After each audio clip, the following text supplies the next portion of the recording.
Hey, what's up, everybody? Thunderfist 1978 here.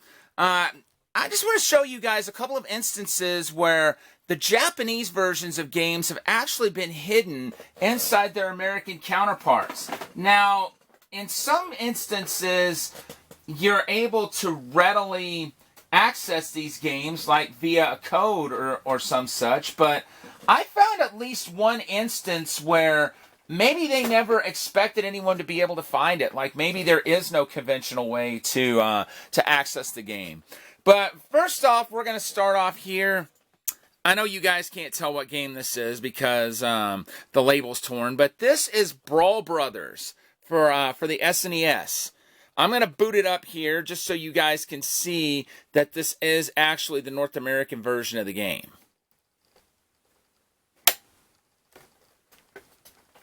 I'll just wait for the boot up.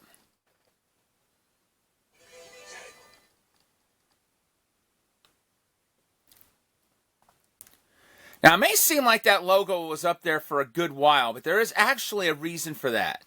So you guys can see that this is actually the North American version of the game. Now I'm going to turn it on, but I'm going to input a code for you guys. I'm going to actually have my controller up here and show you guys the code where you can actually access the Japanese version of the game. First off, I'm going to turn the console back on, and you guys are going to see the titles or the Jalico screen once again. You have to do this code on the Jalico screen before the logo disappears completely.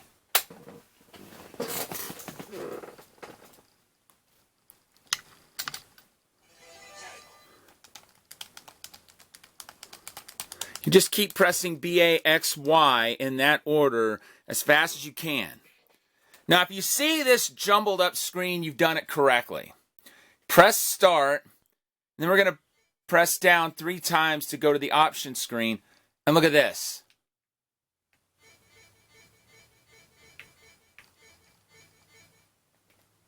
Exit out of the options menu.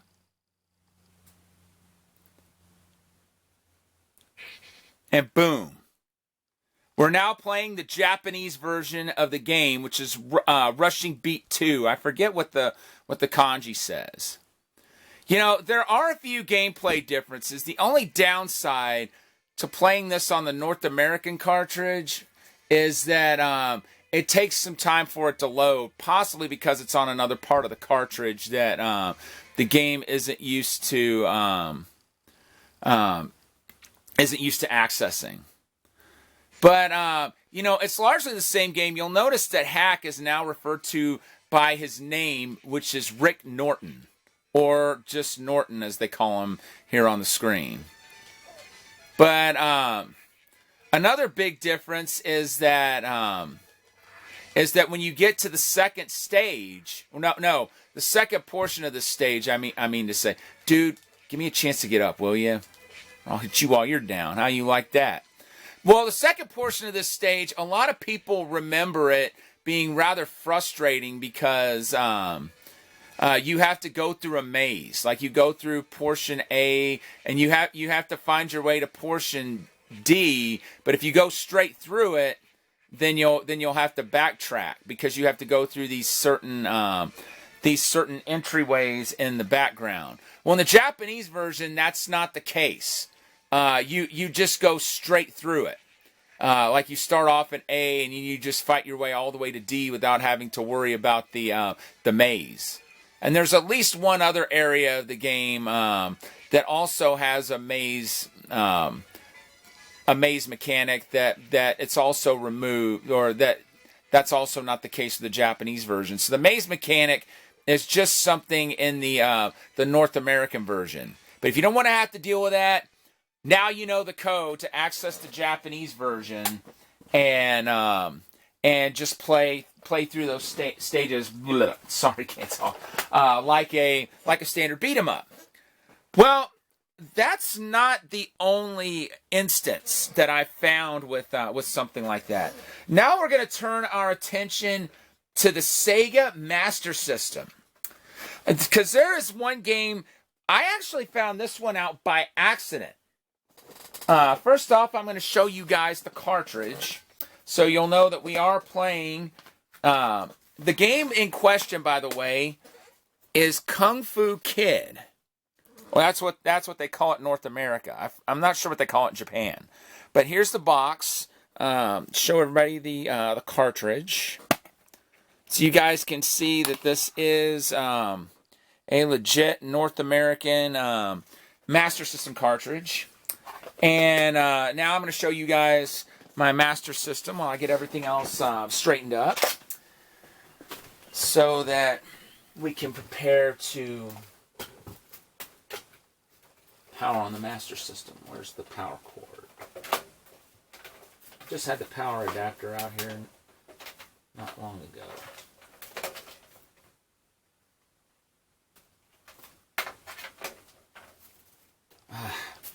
Gotta love cord spaghetti, folks.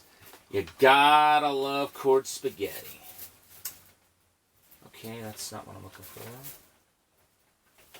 That's... Huh? How did you get up all the way over there? Wait, sorry, folks. Is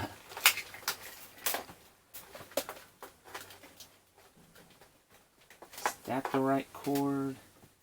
Okay, so I will need this plugged in. Let's go ahead and plug that in.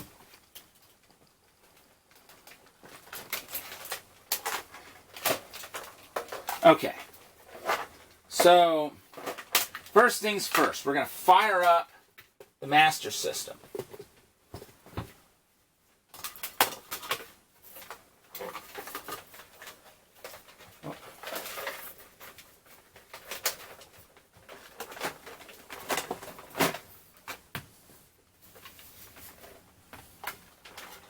Well, gotta find this into the cord too.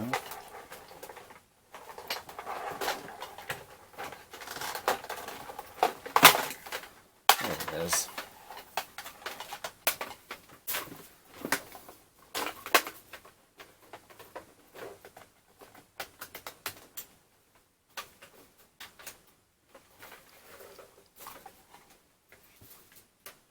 Huh?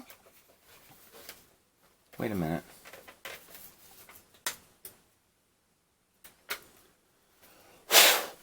Oh no, don't tell me.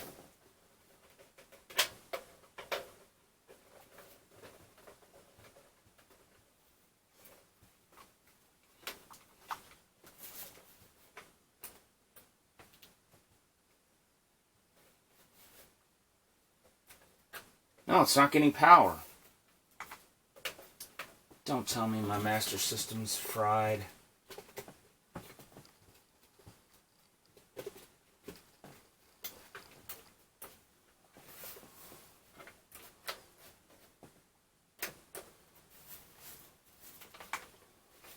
Oh dear. Oh, there it goes. It powered on, but wait.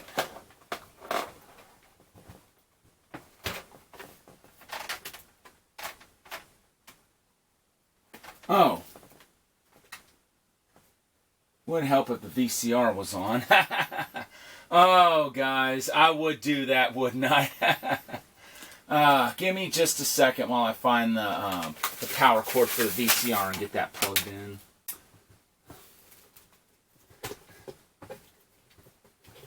That's slightly embarrassing, but you know what? At the same time, it is funny.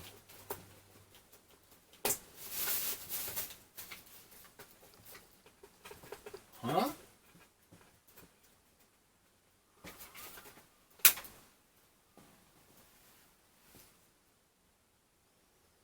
Wait. What just happened?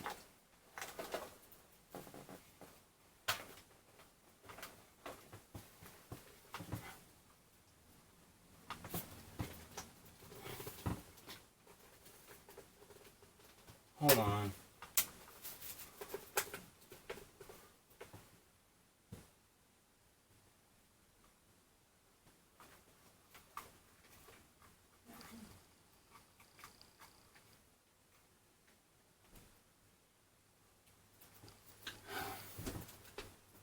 Wow, guys. Huh?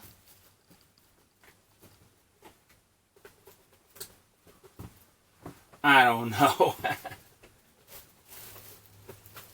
Okay, now we should be ready. We should be ready.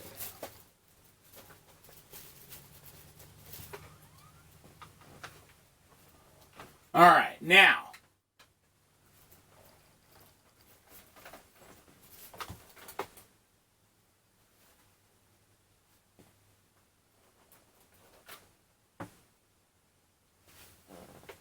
All right.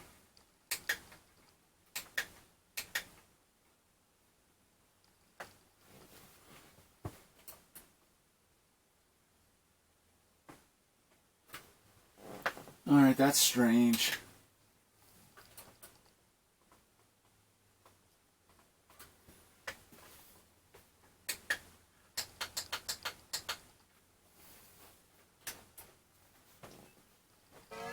There, finally. So my master system is now up and running. And here it is. Just so you guys can see that we are running this on original hardware. All right, now what did I do with the cartridge? It's not one thing, it's another. Welcome to the life of Thunderfist 1978, folks. If you've ever watched me on Twitch, you've seen this stuff like this happen countless times. All right, here's the cartridge, so you guys can see it going into the cartridge slot. So you can see this is actually the North American version of the game running. I beg your pardon. Let's try that again.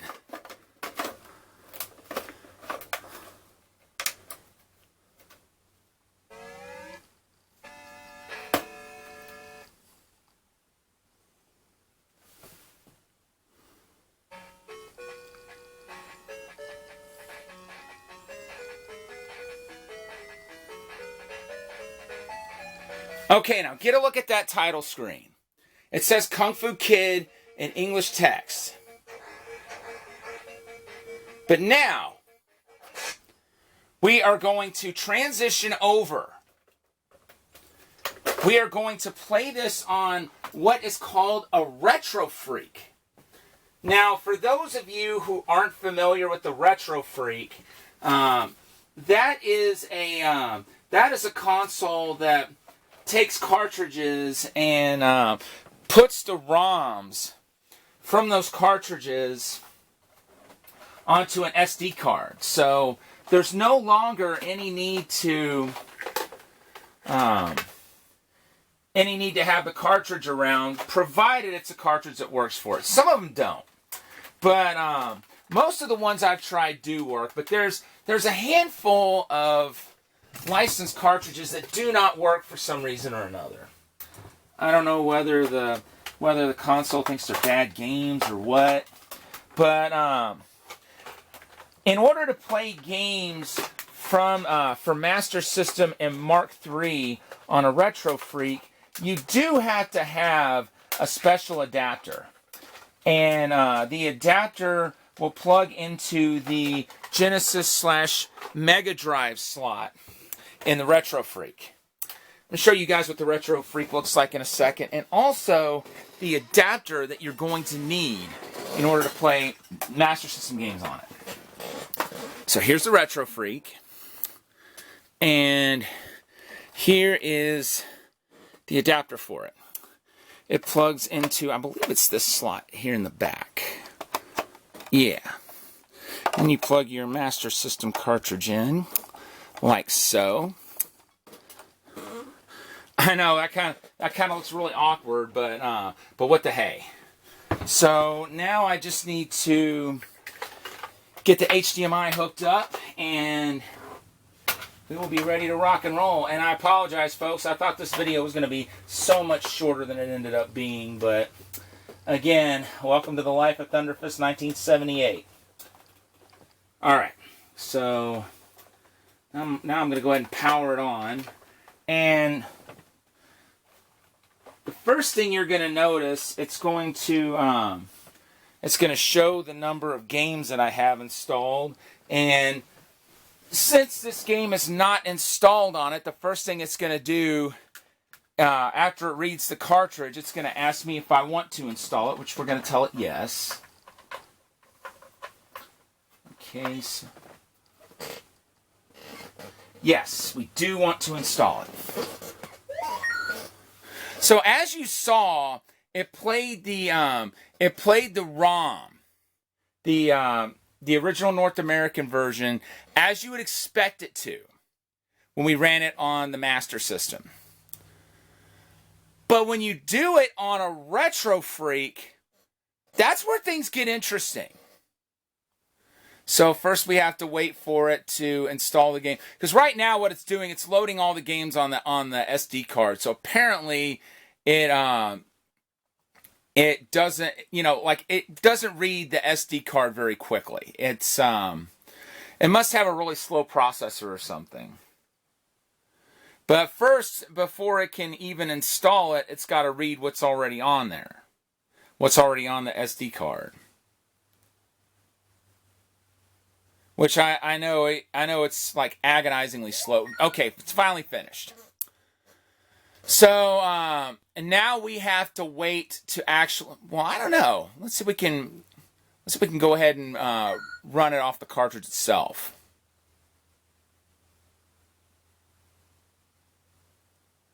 Which, once again, we've got to wait until the SD card loads before we can do that, unfortunately.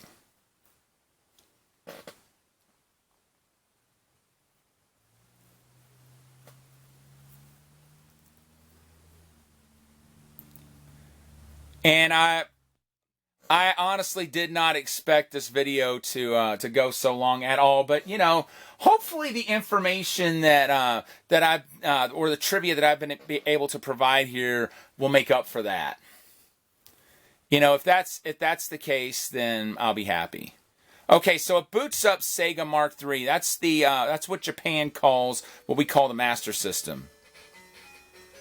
So the screen's booting up. Now look at this.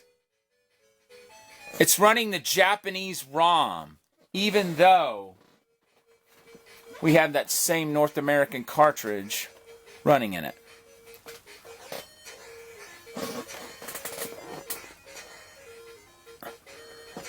Isn't that crazy?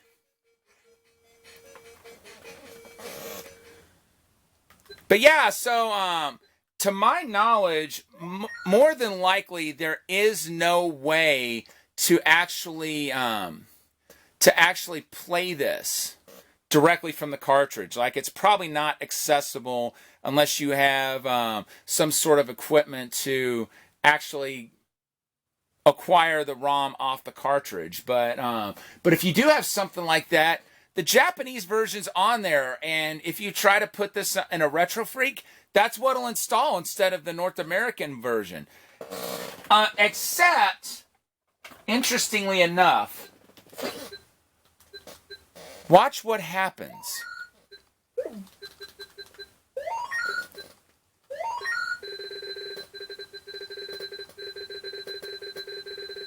When you go to access the game, like say you wanted to potentially delete it, which we're not going to do that.